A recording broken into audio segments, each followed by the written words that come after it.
LA Clippers, what do I say? They just did something absolutely incredible.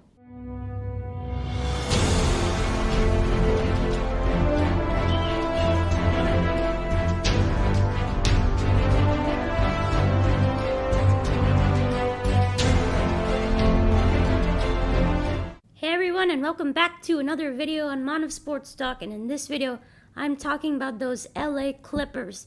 They made their first ever conference finals in over 50 years. Congrats to this Clippers team.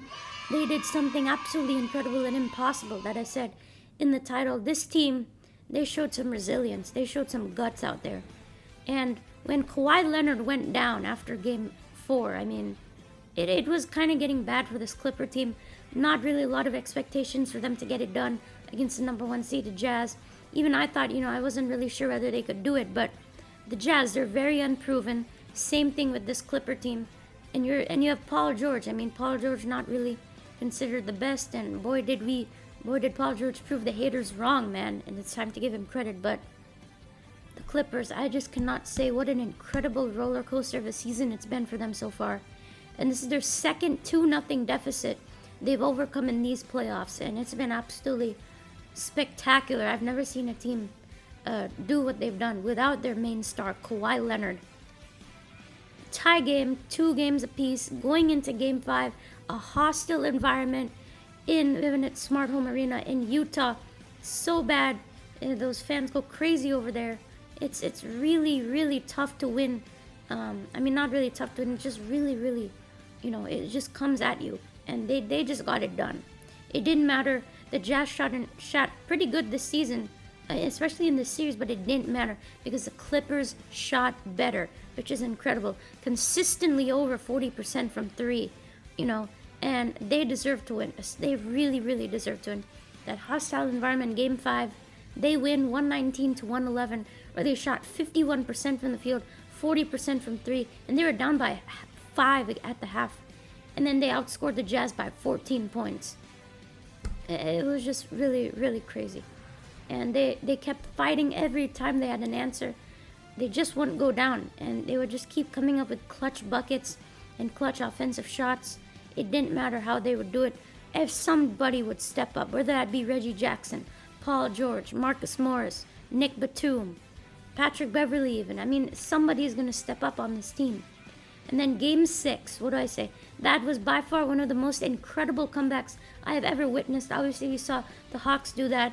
But game 6, down by 22 points at the half, getting absolutely beat up by this Jazz team.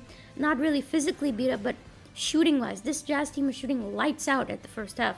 Down by 22, down by 25 when Donovan Mitchell comes out and absolutely nails a long, deep shot.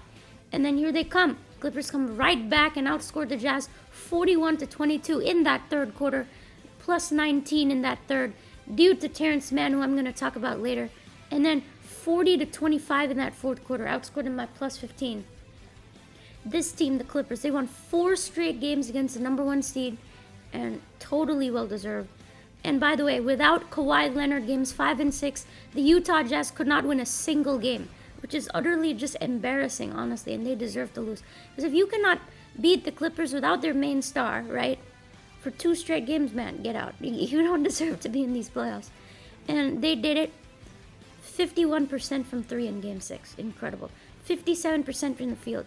They played great defense in that second half. Started off a bit slow, but they absolutely nailed it down at the end of that third quarter, going into that fourth without Kawhi Leonard in their faces, playing some physical D, not letting them really penetrate too much, making them settle for 3s, and the Jazz just couldn't make it at the end. So that's really what happened. And then in that third quarter, they went on a 17-0 run.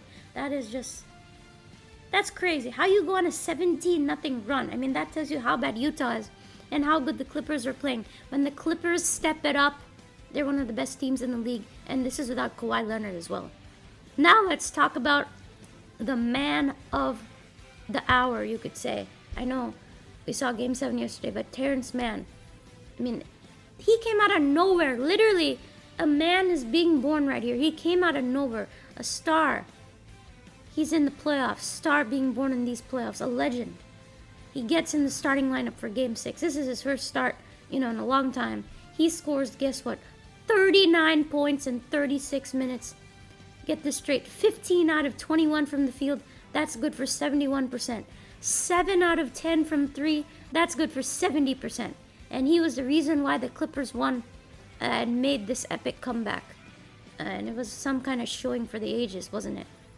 He kept making those big shots. I mean, they kept giving it because he was open, right? The Jazz, they're not going to let Paul George or Reggie Jackson, guys like that.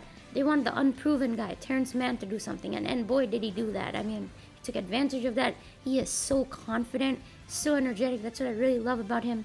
And you remember, in Game 5, he had that dunk over Gobert, which is absolutely ridiculous. And you have to give credit. Give credit to Tyronn Lue, the head coach of the Clippers. Incredible. I mean, he's a master of comebacks. He knows how to coach a comeback, doesn't he? Down 3-1, if you remember, against Golden State 2016. Down 2-0 against Mavs. Now down 2-0 against the Jazz. He put Terrence Mann in the starting lineup, and he paid off big time. Terrence Mann, I could not believe what I was watching. I mean, he just showed up out of nowhere. It's just that ridiculous, right? I hope he continues to start, even with Kawhi out, right? And now, Reggie Jackson. How do I say about him? Reggie Jackson is one of the most important players on this team right now. He was so important against the Mavericks, just as important here against the Jazz. Could be kind of the MVP a little bit. He has unbelievable clutch shot making. How about those deep moonshot threes? Those are really, really incredible. He had 27 points and 10 assists in this game. And he had 22 points in Game 5 as well, shooting 43% from 3, 63% from the field.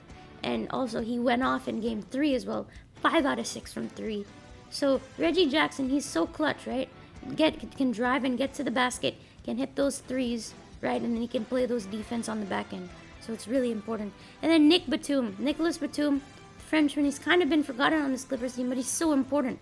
Nick Batum, he's been that small ball center that Ty Lue likes to run. And he had 16 points in Game 6 with 7 boards, 3 blocks, 2 steals, and 4 out of 6 from 3. So he's chipping in all the categories defensively, and getting those rebounds, those points, those 3-pointers. 6 out of 9 from the field.